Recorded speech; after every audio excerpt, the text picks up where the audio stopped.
E aí pessoal, tudo bem? Eu vou continuar aqui, tá? Os vídeos da playlist do curso de Postgre, curso de banco de dados, né? Bom, eu já tô aqui com as instâncias subindo, tá? Se você não sabe do que é que eu tô falando, dá uma olhada no primeiro vídeo, no piloto. Mas basicamente a gente está subindo tanto o PGAdmin quanto o PostgreSQL pelo Docker, tá? No primeiro vídeo eu explico melhor como que você consegue baixar também o código para poder rodar e como que se faz para rodar, não.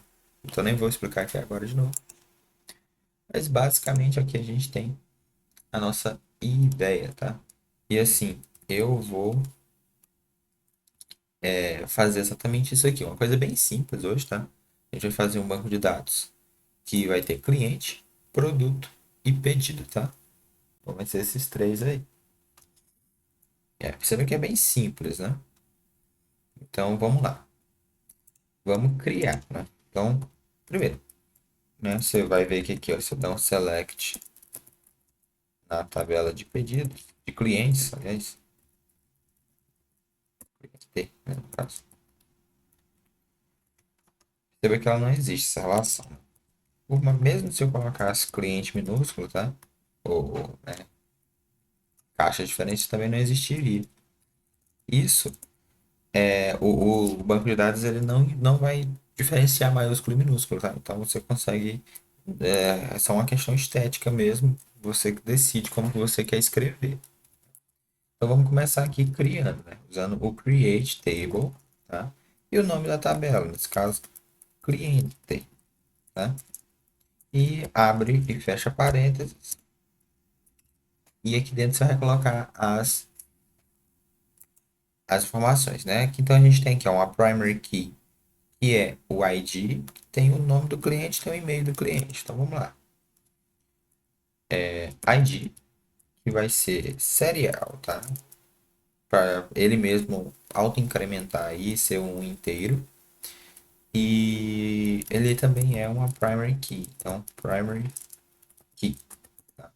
Além disso, a gente vai ter o nome da pessoa que eu vou colocar como text, tá? E ele tem que ser not null. Então, não vou aceitar valores nulos, tá? Além disso, também vamos receber o e-mail da pessoa, que vai ser um text, tá? Not null. Então, é obrigatório também o e-mail da pessoa. Prontinho, temos aqui essa tabela já criada. Em seguida, a gente tem aqui o produto, ó, que é uma Primary Key ID, tem o preço e tem o nome também. Então vamos lá, né? Create table, produto, produto. O nosso ID vai ser mesma coisa ali, tá? Nosso serial primary key. O ideal não é ser assim, né? O ideal é você colocar um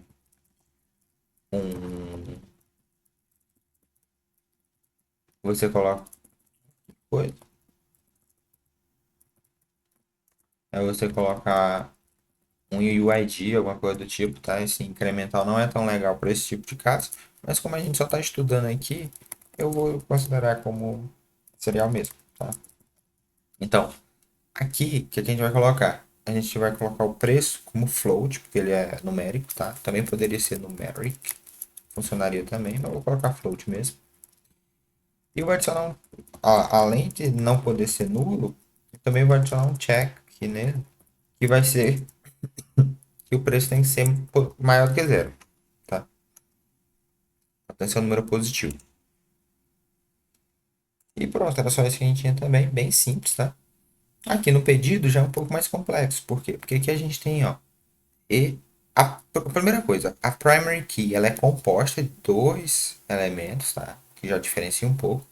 E a gente tem esse FK, que é o quê? Foreign key, que enquanto o primary key é a chave primária, tá? Que é o que é a chave primária, basicamente, é o índice que referencia uma linha. Então, o que é que diferencia uma linha da outra? É a primary key. Então, por exemplo, aqui, isso quer dizer que eu não vou ter pedidos cujo ID do cliente e ID do produto são os mesmos. O que será que está certo? Pensando agora, não está certo isso em ser a primary key, tá? Não está certo. Inclusive, eu vou até remover, tá? Na verdade, eu vou implementar ela aqui para você ver como que funcionaria esse esquema. Mas pensando agora, tá errado. Por quê? Porque será que uma pessoa não pode comprar o mesmo produto duas vezes? Pode, né? Pode, pô. Não faz sentido a pessoa ser impedida de comprar o mesmo produto duas vezes, sabe? Então, como existe essa incongruência aqui, o ideal é que a gente tivesse, na verdade, mais um aqui, tá? Mais uma, mais uma linha aqui.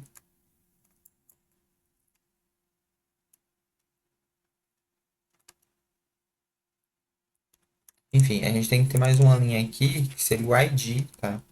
E esse ID que vai ser a nossa primary key, né? Então, aí, ó, tá vendo a importância de você fazer esse tipo de análise, esse tipo de análise um pouco mais profunda? Eu fiz isso aqui, eu não tinha percebido ainda que isso aqui era uma incongruência, tá? E realmente é uma incongruência. Isso aqui, se isso aqui fosse considerado a primary key. Mas, bom, fica a curiosidade, né? Como que nós fazemos para criar uma primary key daquela forma lá? Basicamente, teria que fazer o seguinte: ó. Teria que criar aqui a tabela de pedido. A gente criaria aqui aqueles IDs que a gente vai ter mesmo, né? O ID do pedido. No caso aqui é um inteiro, tá? Not null. Inclusive, né? Eu vou até omitir isso aqui para você ver o negócio. Depois a gente vai ter que ter o ID do produto, também é inteiro.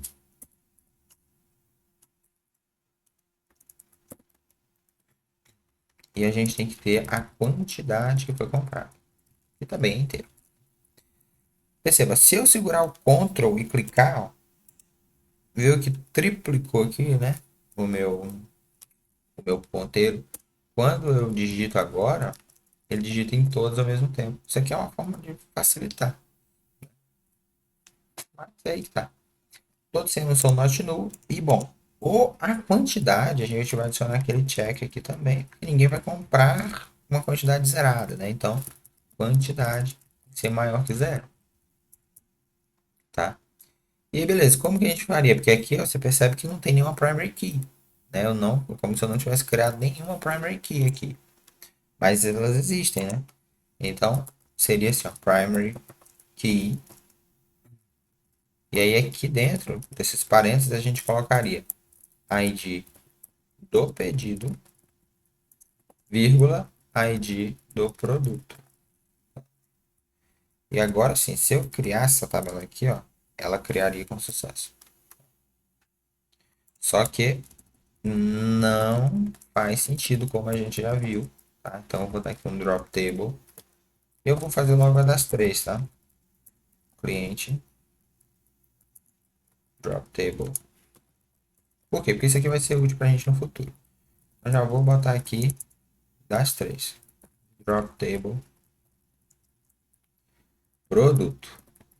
Inclusive, aqui vai dar um erro, tá? Que quando eu tiver que deletar essas outras duas, você vai perceber o erro.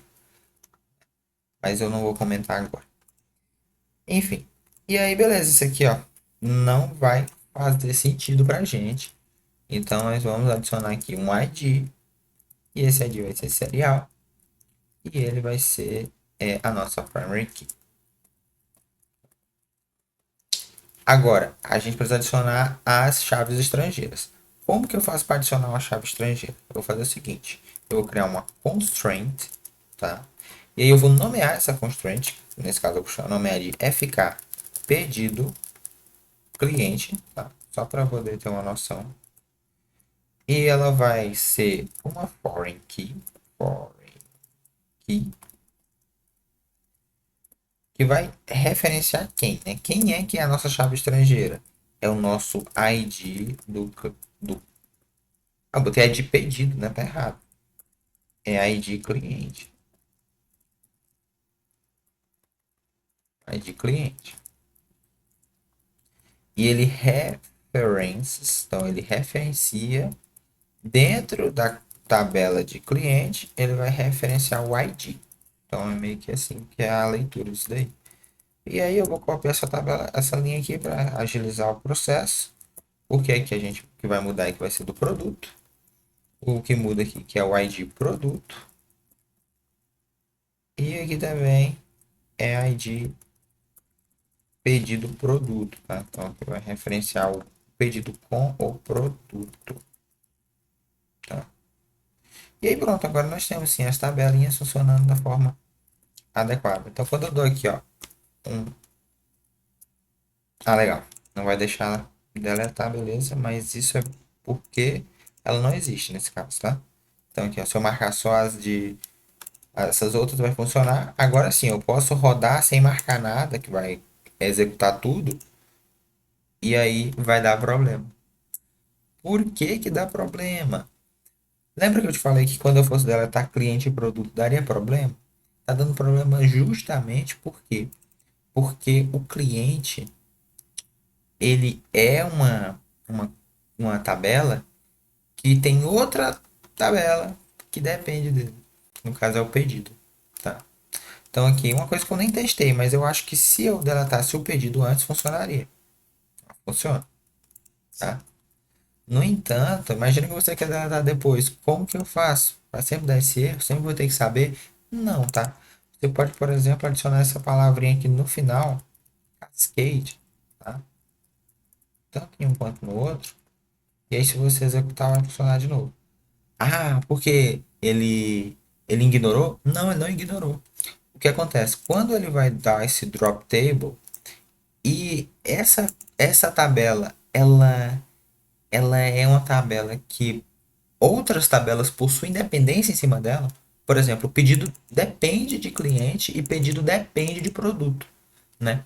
Com há essa dependência, a gente precisa adicionar esse cascade aqui que vai deletar em cascata. Ou seja, quando a gente deleta essa tabela, lembre-se que aqui a gente está referenciando o ID do cliente. Ou seja, a gente pode estar referenciando IDs que vão deixar de existir. E aí essa tabela aqui de pedido também ela perde o sentido dela, entende?